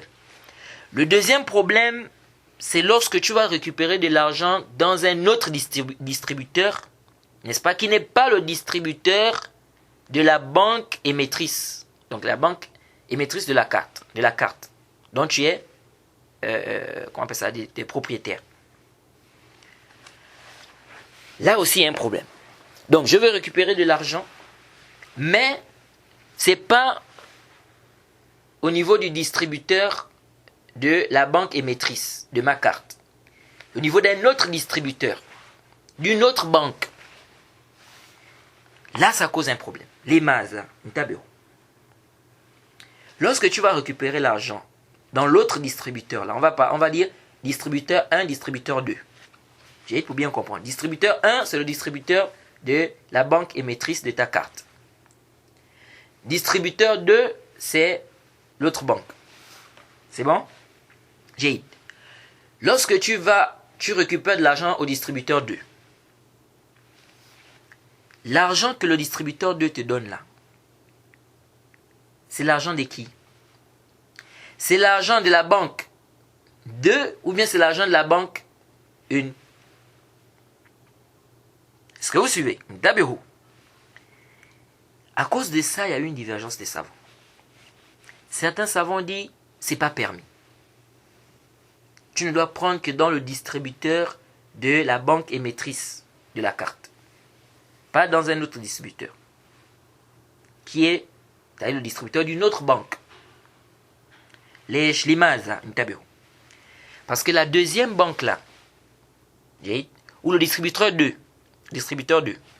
quand tu vas retirer l'argent, le distributeur 2 ou bien la banque 2, il y a la deuxième banque, quand elle va récupérer l'argent, elle va demander des frais à la première banque. Suivez attentivement. La deuxième banque va demander des frais à la première banque quand elle va récupérer ce qu'elle t'a donné là. Ces savants-là disent quoi? Ils disent ici il y a riba. Comment c'est la riba? C'est-à-dire la deuxième banque t'a prêté en fait. Donc c'est comme si toi en fait tu as emprunté à la deuxième banque. Donc tu es débiteur ici. La deuxième banque c'est le créancier. Donc qu'est-ce qui se passe? Toi ici, tu as fait quoi? C'est comme si tu as fait un prêt à la deuxième banque. Maintenant, après, la deuxième banque va récupérer son argent, n'est-ce pas? Dans ton compte, auprès de la première banque, mais va demander à la première banque des frais. Des frais de quoi? Des frais d'électricité. J'ai utilisé son électricité, et sa machine. Parce que parfois, la banque là, l'endroit où elle a placé son distributeur, c'est un endroit qu'elle loue. Donc ici, elle demande des frais. Et donc, les frais là, c'est ça, on dit ici, il y a riba. Pourquoi il y a riba? Parce que ici, la banque là t'a prêté. C'est comme si elle a fait un prêt à la première banque. Parce qu'elle a donné de son argent. Elle t'a donné de son argent. Donc, elle a fait un prêt à la première banque. Ensuite, elle va récupérer auprès de la première banque avec un plus. Avec un intérêt. Les frais là, c'est un intérêt, c'est un plus. Et ça, c'est quoi? C'est un prêt qui a engendré quoi? Un intérêt, un profit. Ça, c'est muharram, c'est la yajouz. Et toi, pourquoi ils ont dit c'est haram? Parce qu'ils ont dit c'est toi qui as été la cause de ça. Et c'est toi qui as été la cause de ce prêt avec intérêt. Parce que la banque ici, la deuxième banque va demander les frais là à qui? C'est pas à toi, elle va demander ça à la première banque. Donc ils disent ici que toi tu as été la cause de ce riba. Et donc c'est muharram, la yajouz. Deuxième avis, c'est permis. Deuxième avis, c'est que c'est permis. Bon, l'avis qui dit que c'est interdit, on dit que c'est l'avis du Cheikh Ibn Baz, rahimahullah. Bon, ça nécessite un bahth. Ça nécessite un bahth. Parce qu'on dit que les élèves du Cheikh Ibn Baz divergent. Il y en a qui disent que le Cheikh a dit que c'est interdit. Il y en a qui disent que non, le Cheikh n'a pas dit que c'est interdit.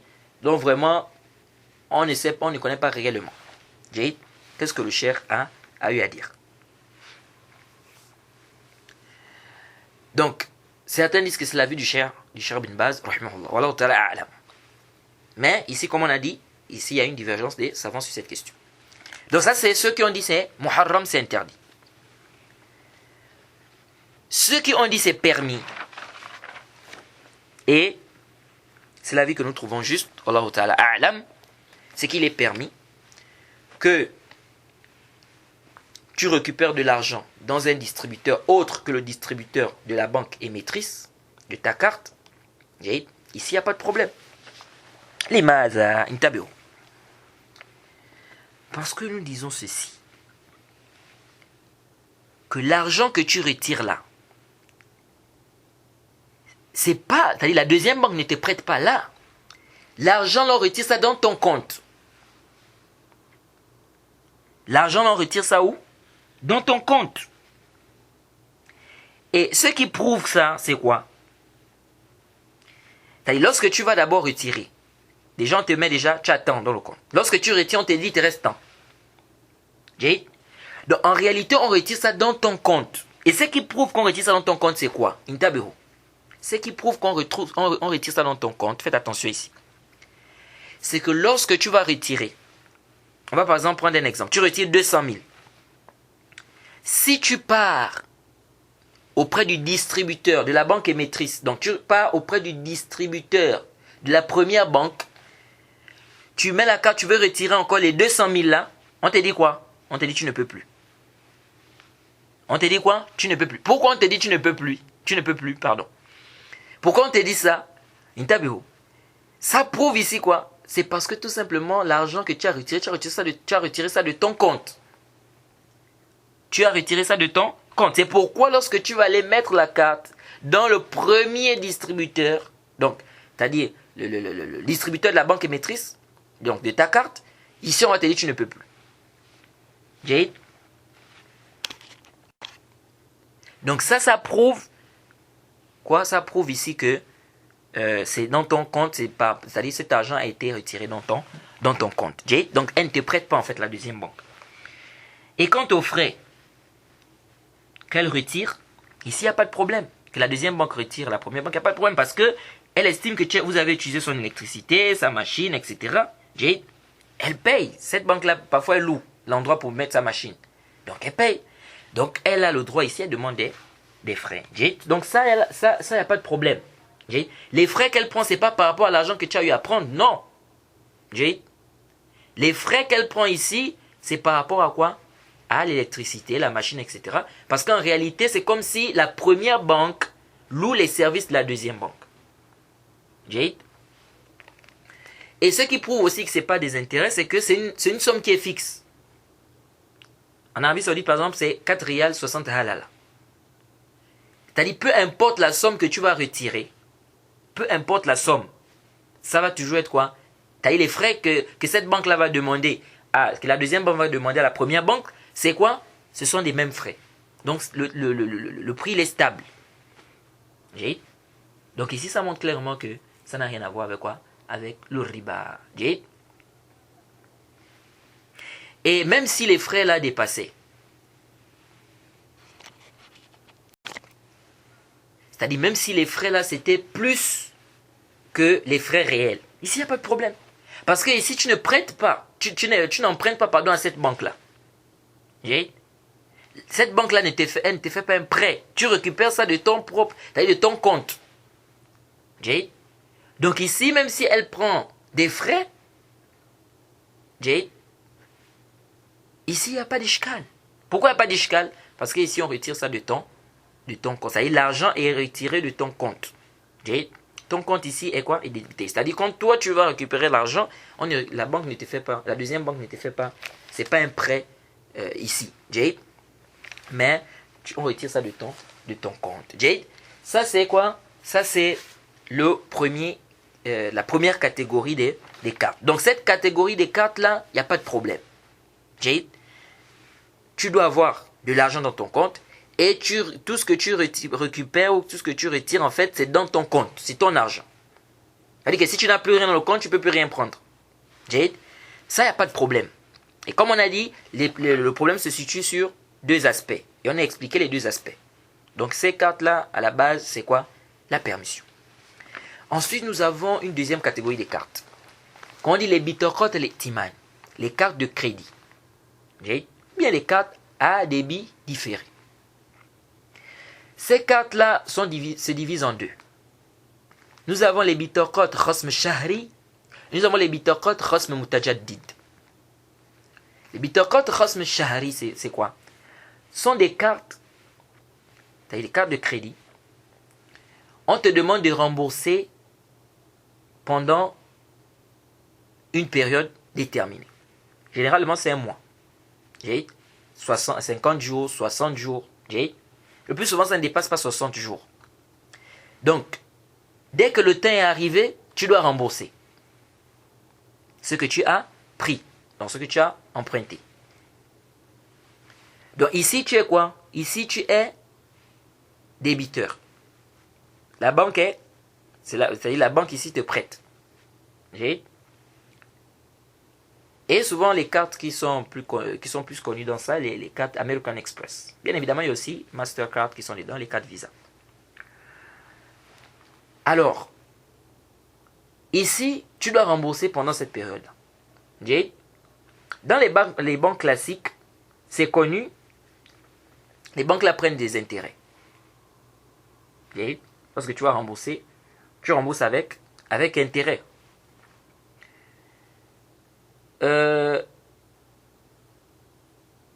On va par exemple te dire, ils vont par exemple te prendre, ils vont te parler par exemple de 1% par exemple, de les intérêts. Ils vont te dire on prend 40 000, tant que la somme qu'on va calculer par rapport au 1%, ça ne dépasse pas 40 000. Exemple, si tu as pris 100 000, quand on enlève c'est-à-dire quand on prend 1% dedans, ça fait combien?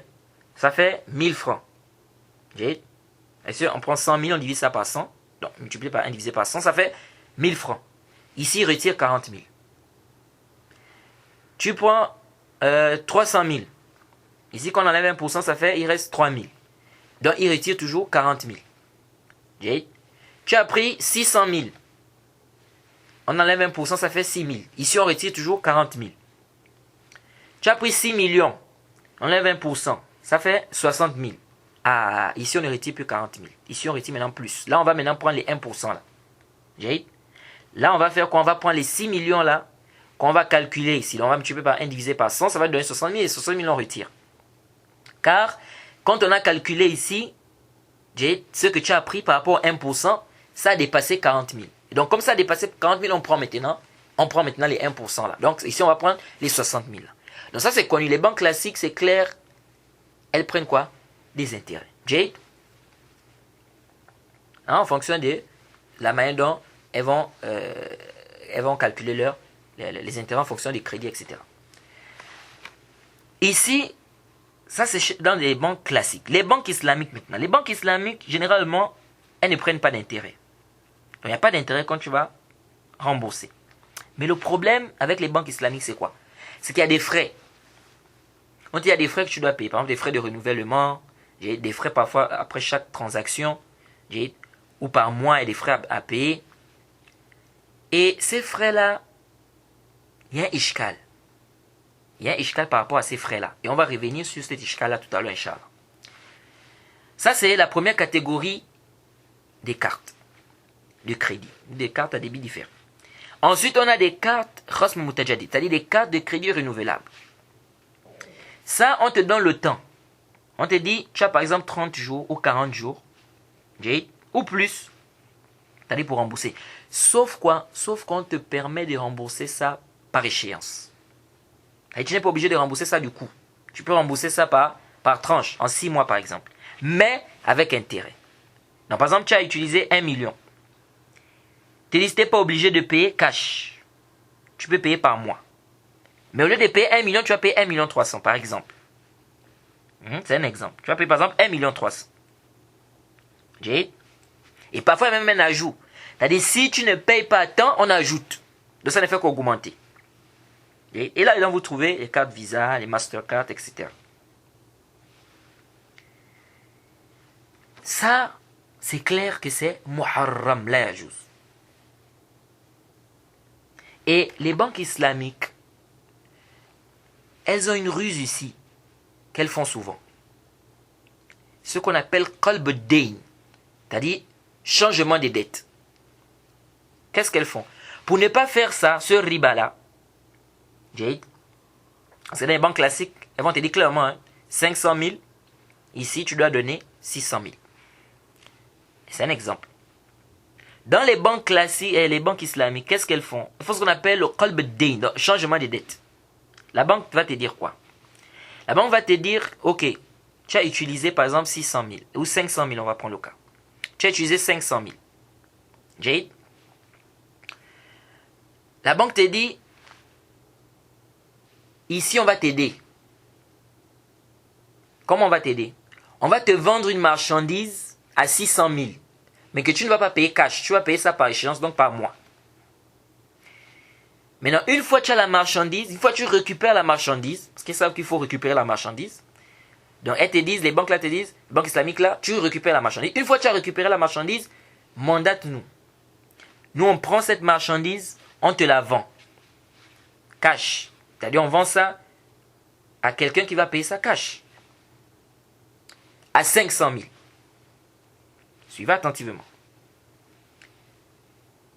Une fois tu es d'accord, la banque prend la marchandise, elle revend ça à quelqu'un à 500 000. Cash. Ensuite, la banque te dit, mandate-nous, on prend les 500 000 là, comme tu nous dois 500 000. On met ça, c'est-à-dire on rembourse la dette, c'est-à-dire on rembourse ce que tu nous dois. C'est-à-dire en un mot, on prend ça et on met ça dans le compte de ce que tu nous dois, puisque tu nous dois 500 000. Et il ne te restera plus qu'à nous donner seulement 600 000 de la marchandise qu'on t'a vendue à échéance. Donc ils ont fait quoi ici? Ou bien les banques là ont fait quoi ici? Elles ont fait ce qu'on appelle qalb ad-dayn. Elles ont changé de dette. Donc ici, au lieu de te prêter, au lieu de te demander de rembourser 600 000, parce que elle t'a prêté 500 000, donc au lieu de te demander de rembourser 600 000, non. Qu'est-ce qu'on fait? On change. On met une marchandise au milieu, Jade, que tu dois payer à 600 000. On récupère la marchandise, c'est-à-dire on te la vend déjà. Ensuite, on récupère, on la revend à 500 000. On rembourse la première dette et il te reste la deuxième dette qui est 600 000. Ça, c'est muharram la yajouz. Les savants disent, le qalb ad-dayn là, le changement des dettes là, ça c'est muharram, ça c'est pas permis. Jade. Donc, cette deuxième catégorie-là, des cartes à débit différé, ça c'est muharram la yajouz. Revenons à la première catégorie. On a dit bitaqat khasm shahri. On a dit ici il n'y a pas d'intérêt. Tu dois rembourser par exemple en 40 jours, 50 jours, ou bien 60 jours. Le plus, comme on a dit, ça ne dépasse pas 60 jours. Ces cartes-là, à la base, elles n'ont pas de problème. Mais le problème ici, c'est quoi? Le problème, c'est au niveau des frais là. Les frais que ces banques-là prennent, les banques islamiques prennent. Les frais là, quand on regarde, et des informations qu'on a pu avoir, les frais là ne sont pas proportionnels aux frais réels. Il y a un plus. Et donc là, il y a un problème. Pourquoi il y a un problème? Parce que ici, c'est-à-dire en réalité, la banque te prête. Donc tu es débiteur. Alors si la banque te prête, normalement, elle ne doit pas prendre des intérêts. Or, lorsque la banque te dit c'est par rapport aux frais, même un plus, donc la somme n'est pas proportionnelle aux frais réels, ici il y a quoi? Il y a un prêt avec intérêt. Et donc là c'est muharram la yajouz. Là c'est muharram la yajouz. C'est pourquoi les informations qu'on a pu avoir, c'est que ces banques-là, les frais sont souvent quoi? Sont souvent supérieurs, n'est-ce pas? Ne sont pas proportionnels aux frais réels. Et un autre problème aussi, c'est que les banques-là sont en collaboration avec des maisons, n'est-ce pas, qui travaillent avec le riba, qui font du riba. Jade.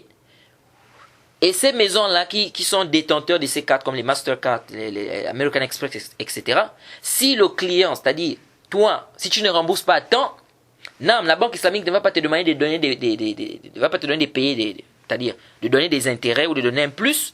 Mais la banque, c'est-à-dire les banques en collaboration, bien ceux qui sont en collaboration avec les banques islamiques, demandent aux banques islamiques de donner un plus. Parce que tu as retardé. Et donc tu as été une cause ici de quoi? De ce riba-là. Ala kulli hal, en résumé ici, toutes ces cartes-là sont muharrama. Quelles cartes? Les cartes de crédit. Les seules cartes qui sont permises, ce sont les premières catégories. Les cartes à débit immédiat. C'est-à-dire que tu récupères ton argent qui est dans ton compte. S'il n'y a rien là-bas, tu ne peux rien faire. C'est-à-dire que tu ne peux plus récupérer de l'argent, tu ne peux pas aussi faire une transaction parce que tu n'as plus rien dans le compte. Donc tu utilises ce qui est dans ton compte. Ça, ce sont des cartes qui sont légiférées. Et comme on a dit, le seul problème avec ces cartes-là, ce sont les deux cas qu'on a parlé, le fait d'acheter l'or et l'argent, et on a détaillé à quel moment c'est permis, à quel moment c'est interdit. Et aussi un autre problème lorsque tu utilises un autre distributeur. C'est-à-dire un distributeur autre que le distributeur de la banque émettrice de ta carte. Et on a dit aussi que là-bas, c'est vrai, il y a une divergence, mais on a dit la vie qui était juste, c'est que c'est permis. Donc ces cartes-là, il n'y a pas de problème. Le problème, ce sont les cartes de crédit. Dans les cartes de crédit, il n'est pas permis à un musulman d'avoir ces cartes-là. Que ce soit des cartes de crédit dans des banques islamiques ou dans des banques classiques. La yajouz. La yajouz, pourquoi? À cause de ce qu'on a expliqué ici, qu'il y a du riba, etc. Et dans les banques islamiques, la première catégorie, en apparence, on peut se dire que c'est-à-dire qu'il n'y a pas d'intérêt, mais quand on fouille au fond, n'est-ce pas, il y a quoi? Il y a du riba. Parce que ici, les frais là, c'est un prêt. Et quand on fait un prêt, on ne doit pas mettre un plus, on ne doit pas demander à la personne de donner avec un plus. Lorsque la personne donne avec un plus, ici déjà, ça devient quoi? Ça devient du riba. Et quand on regarde les frais que les banques islamiques là, disent ou demandent de payer ne sont pas proportionnels des informations qu'on a pu avoir, c'est pas proportionnel, n'est-ce pas, aux frais réels. Donc ces cartes-là, le musulman doit s'écarter de ça. Les cartes de crédit. Que ce soit dans les banques classiques ou les banques islamiques. Les banques classiques sont quand même, c'est pire parce que les banques classiques, c'est clair ici depuis le départ, même ils te prennent quoi? Ils prennent des intérêts. Donc voilà un peu ce qu'il faut dire par rapport aux cartes. Donc ce sont les transactions, les différentes transactions que les gens ont avec les banques. Il y a d'autres transactions, ça va venir, on va détailler quand on va parler des actions, etc., des obligations des sociétés, etc. On va revenir sur ces choses-là, Inch'Allah. Mais peut-être après qu'on ait parlé du riba. Parce que souvent ces transactions-là, ou ces choses en rapport avec les banques, on comprend ça mieux lorsqu'on a bien compris aussi le chapitre du riba. Lorsqu'on n'a pas bien compris aussi le chapitre du riba, ça cause des problèmes. Donc ça s'arrête ici, on demande qu'Allah nous facilite, qu'Allah nous donne la compréhension de sa religion.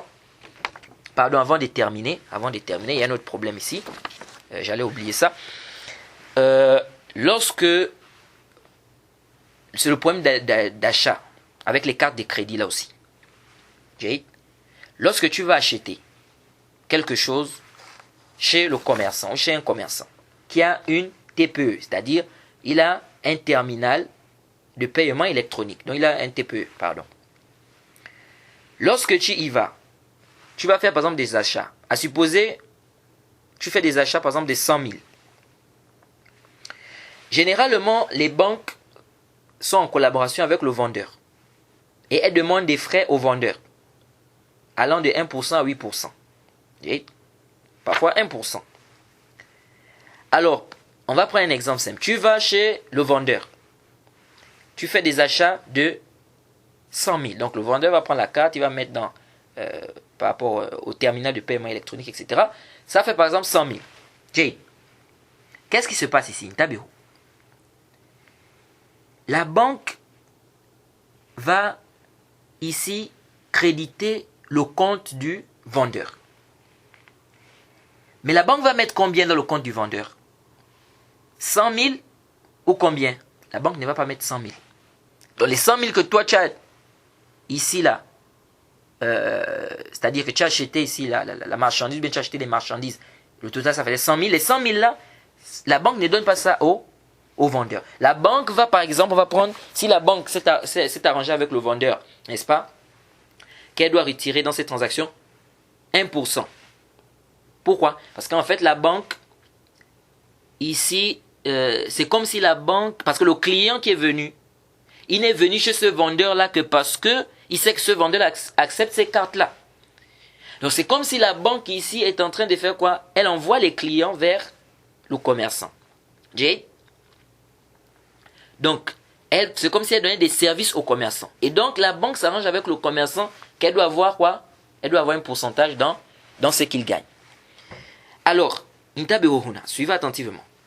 La banque on va prendre par exemple le cas, elle va dire par exemple 1%. Elle va dire au vendeur, je dois avoir 1% dans ce que tu gagnes. Donc, dans les transactions qui vont être faites à travers quoi? Ces cartes-là. Qui proviennent de cette banque. Ici, quand tu vas faire les achats, tu vas dépenser 100 000. Tu vas faire des achats de 100 000. La banque ne va pas créditer ou ne va pas mettre dans le compte du vendeur 100 000. Là, Elle va mettre combien? Si on prend 1%, elle va mettre, par exemple, tu as dépensé, tu as acheté des trucs de 100 000, la banque va mettre 90 000 là-bas. La banque va mettre combien? 90 000. Pas 100 000. Après 50 jours, la banque va par exemple t'envoyer une lettre.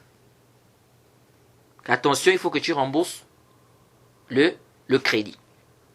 Parce que ici, tu as une carte à crédit. Donc tu as fait des achats de 100 000. Donc la banque met dans le compte du vendeur 90 000. Donc la banque a reçu combien? 10 000. Par rapport au 1% qu'elle a conclu avec le vendeur.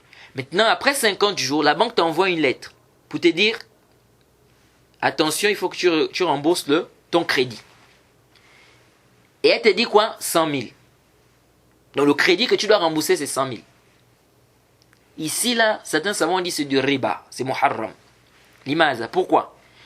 Parce que les savants là disent, ils disent ici, c'est comme si la banque t'a prêté en fait 90 000. Mais elle te demande de rembourser 100 000. Parce que la banque a crédité combien dans le compte du vendeur? C'est pas 100 000, c'est 90 000. Maintenant, la banque te demande de rembourser combien? 100 000. Donc, il dit c'est comme si la banque ici t'a prêté 90 000, elle te demande de rembourser 100 000. Donc, ici, il y a quoi? Il y a riba. Mais à Sahih al-Rajih, c'est que ça, il n'y a pas de riba ici. C'est que juste qu'il n'y a pas de riba ici. Pourquoi il n'y a pas de riba? Ici, il n'y a pas de riba parce que tout simplement, la banque ici, quand elle récupère les 1% là, ou quand elle récupère, elle va prendre les 10 000 là. Elle prend ça donc chez qui? Elle ne prend pas ça chez toi. Elle prend ça dans l'argent de qui? Du vendeur. Le vendeur ici, il a 100 000. N'est-ce pas? Que la banque doit lui donner. Donc la banque te prête à toi 100 000. Mais la banque ici a un contrat avec le vendeur. Qu'elle doit avoir 1% de quoi? De ses bénéfices. Ou de ce qui va découler de ces cartes-là. Donc la banque ici récupère les 1% là dans quoi? Dans l'argent du vendeur. Qui est quoi? C'est-à-dire les 100 000 que la banque doit donner à qui? Au vendeur. Donc ici, la banque ici en fait ne te prête pas 90 000 ans. La banque ici te prête 100 000. Qu'elle doit donner à qui? Au vendeur. Mais sauf que la banque récupère, n'est-ce pas? C'est 1%, n'est-ce pas? Et elle donne le reste à qui? Au vendeur. Donc ici en réalité, il n'y a pas riba. Mais comme on a dit à la kulihal, ces cartes-là, les cartes de crédit-là, c'est quoi? C'est muharram. C'est muharram. Que ces cartes proviennent des banques islamiques ou qu'elles proviennent des banques, n'est-ce pas, classiques.